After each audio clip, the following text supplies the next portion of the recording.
नमस्कार दोस्तों। दोस्तों, आज की कहानी है एक पौराणिक कथा। जब सत्यभामा को हुआ रूप का घमंड।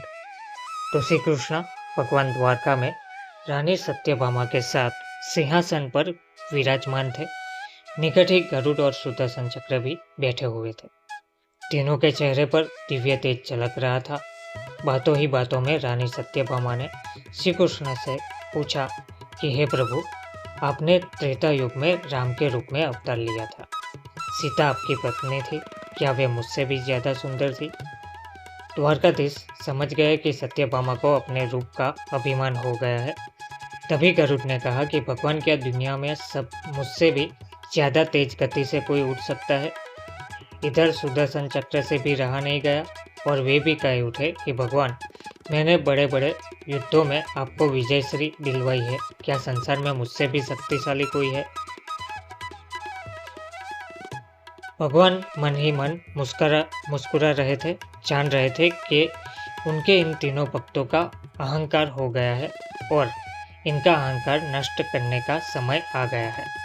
ऐसा सोचकर उन्होंने गरुड़ से कहा कि हे गरुड़, तुम हनुमान के पास जाओ और कहना कि भगवान राम माता सीता के साथ उनकी प्रतीक्षा कर रहे हैं।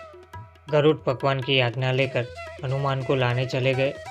इधर श्री कृष्ण ने सत्यभामा से कहा कि देवी, आप सीता के रूप में तैयार हो जाए और स्वयं द्वारकाधीश ने राम का रूप धारण कर लिया। मधुसूदन ने सुदर्शन चक्र को आज्ञा देते हुए कहा कि तुम महल के प्रवेश द्वार पर पहरा दो और ध्यान रहे कि मेरी आज्ञा के बिना महल में कोई प्रवेश ना करे।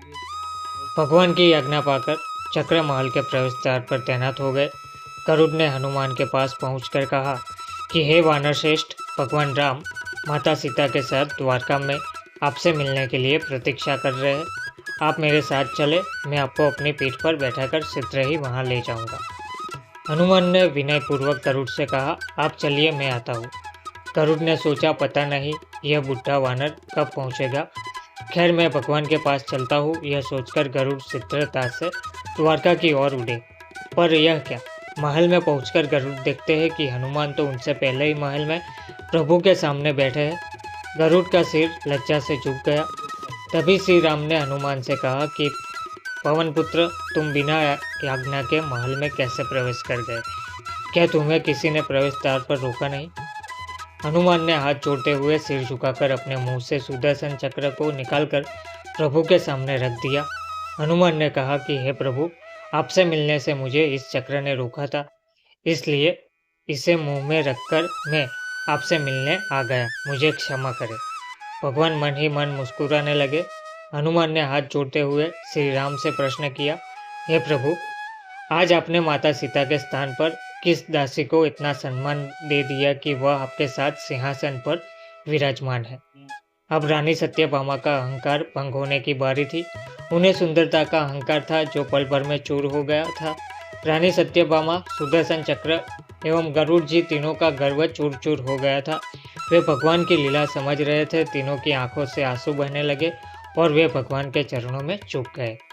अद्भुत लीला है प्रभु की, अपने भक्तों के अहंकार को अपने भक्त द्वारा ही दूर किया उन्होंने। तो जीवन में कभी भी अहंकार नहीं करना चाहिए। जरूरी नहीं है कि आज जो आपके पास है वह कल भी होगा। अपने अंदर जरा सा भी अगर अहंकार आने लगे तो स्वयं ठाकुर जी हमसे दूर हो जाते हैं। ठाकुर जी को निस्वार्थ भक्तों की ही जरूरत है, अहंकारी की नहीं। तो दोस्तों, ऐसे ही पौराणिक कथा और अन्य कहानियाँ सुनने के लिए हमारे चैनल को आज ही सब्सक्राइब करें।